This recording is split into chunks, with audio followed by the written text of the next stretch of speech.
پیاوەکە ژنی دووەمی هینایە هەستی بە شتێکی کردیە ئەلێرکانە ڕاست ڕۆیشتە هەراتی لە 2025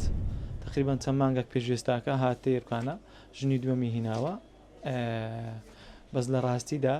ژنی کەمیشی قیچەک بەنادڵی پێی ناخۆش بووە هەمان بۆ لێرکانە هەر واقعان ژنی یەکەمی هینایە لەگەری ئی دووەمی چی هەرگرتیا مەسەلەن 10 مسقاڵی هەگرتیا ئەویش 10 مسقاڵی هەگرتیا گوتێویش دەبی 10 مسقاڵی هەگری معنای دڵی هەردووچیانی ڕاگرتووە ئەوەشمان هەبووە هەشمان بۆ مەسەلەن پیاوەکە ژنی دووەمی هینایە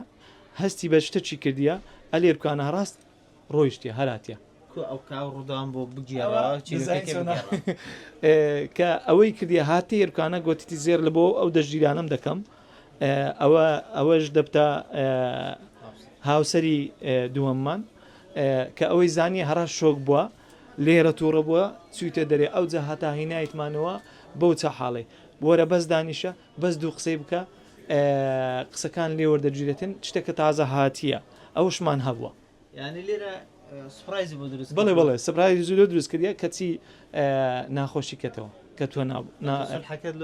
بڵێ قسەی خێر بەس بڵێ قسەی خێر